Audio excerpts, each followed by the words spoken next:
Halo Sobat Rumah Tani Bali, ketemu lagi dengan saya Putu Novianti. Hari ini kita akan sharing 6 kesalahan yang terjadi pada budik damber pemula.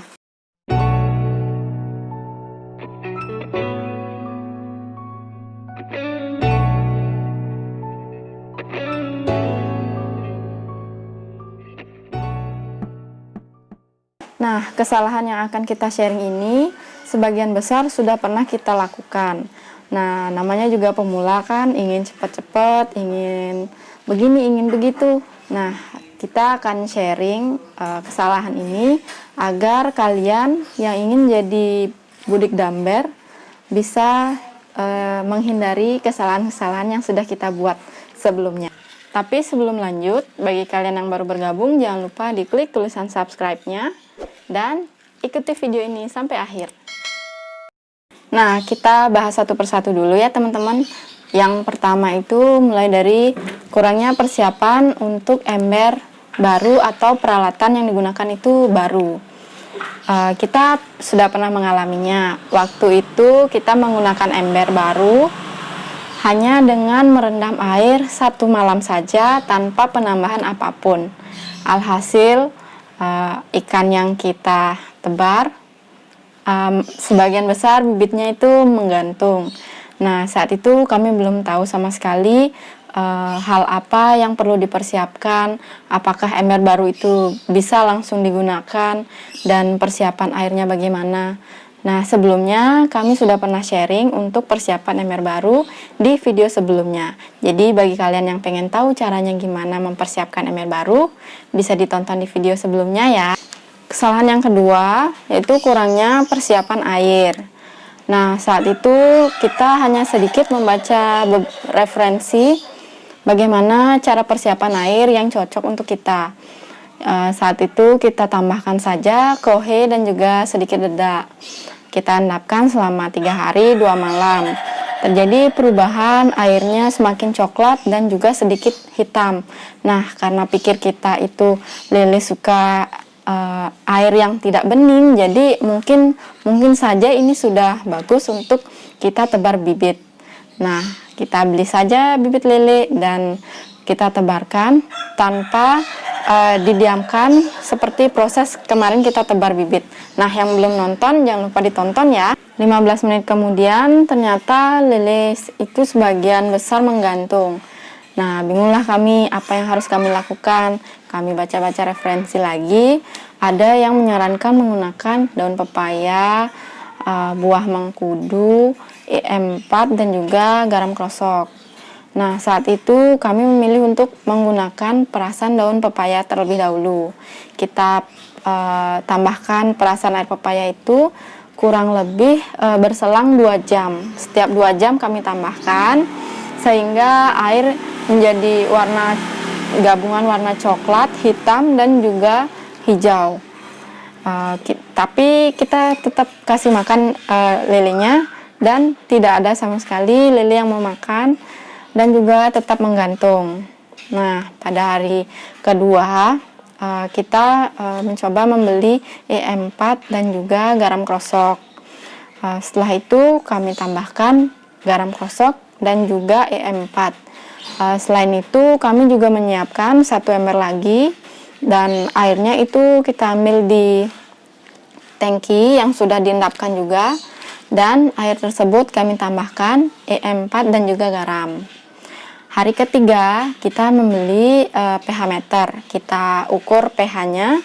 Ternyata ember yang masih berisi bibit lele ini pH-nya itu kalau nggak salah 6,8 waktu itu pagi, dan siangnya sudah turun jadi 6,5. Lalu malamnya itu kami tambahkan lagi E4 dan juga garam krosok. Dan karena kami tidak sabaran sama sekali, jadi setengah dari bibit tersebut kami pindahkan ke ember baru yang sudah kami siapkan airnya. Ember yang sebelumnya itu ternyata bibitnya sudah hampir semuanya itu mati. Kita sendok, ternyata banyak mayatnya di dasar ember. Jadi kita hitung satu persatu. Ternyata apa yang kami lakukan itu tidak benar.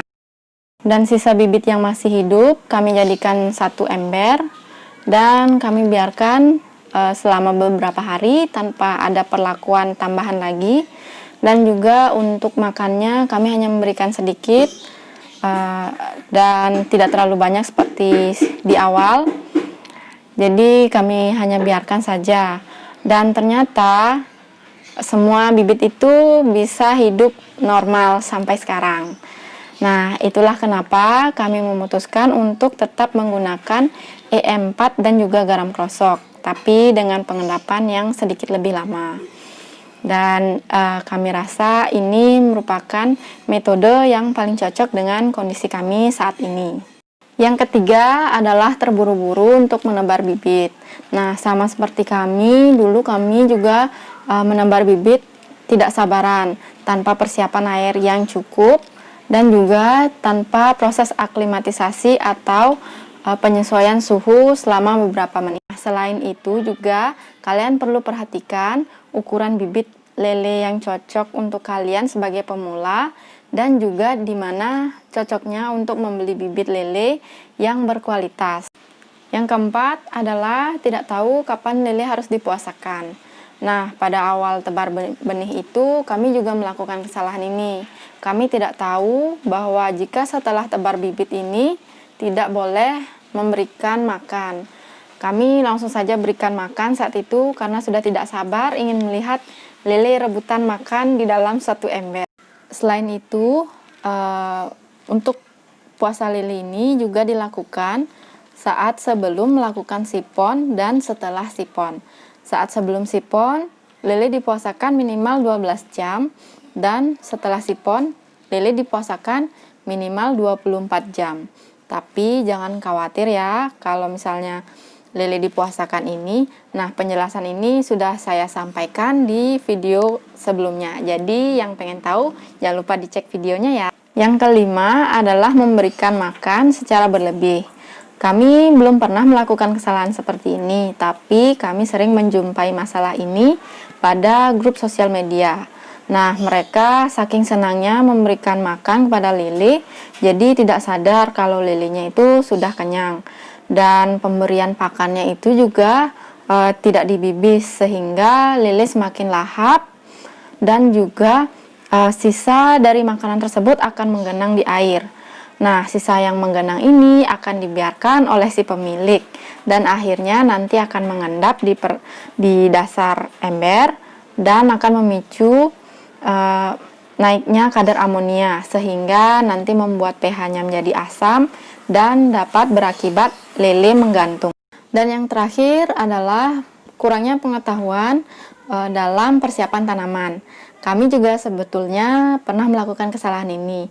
Saat itu kami terburu-buru untuk menyiapkan tanaman tanpa mencuci arang terlebih dahulu.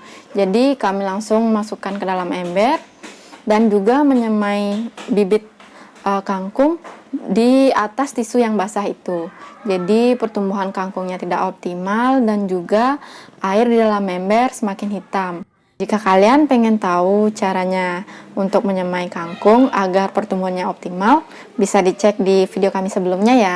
Selain itu, banyak juga yang bertanya, kenapa sih kangkung saya menjadi kutilang? Mungkin saja kangkung tersebut atau sistem budik damer itu kekurangan sinar matahari full, sehingga menyebabkan kangkungnya menjadi kutilang. Banyak juga yang bertanya tentang hama tanaman.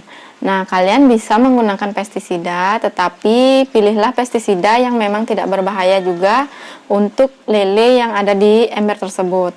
Bisa juga menggunakan pestisida nabati dengan bahan-bahan dari dapur kalian. Mungkin nanti kita bisa bahas gimana caranya pembuatan pestisida dan gimana caranya menangani beberapa hama yang sudah menyerang tanaman. Itu dia tadi 6 kesalahan yang paling sering dilakukan oleh pemula budik damer, termasuk juga kami sebelumnya. Dan sekarang kami sudah matang untuk mengelola ember-ember yang ada di rumah kami. Semoga bisa menjadi referensi untuk kalian untuk memulai Budik Damber agar tidak melakukan kesalahan yang sama seperti apa yang kami lakukan sebelumnya. Nah, bagi kalian yang pernah melakukan kesalahan di luar yang kami bicarakan tadi, bisa tulis di kolom komentar ya. Dan sekian dulu video sharing hari ini. Bagi yang belum tekan tombol subscribe, bisa dibantu ya untuk subscribe dan ikuti video-video kami selanjutnya. Sampai jumpa!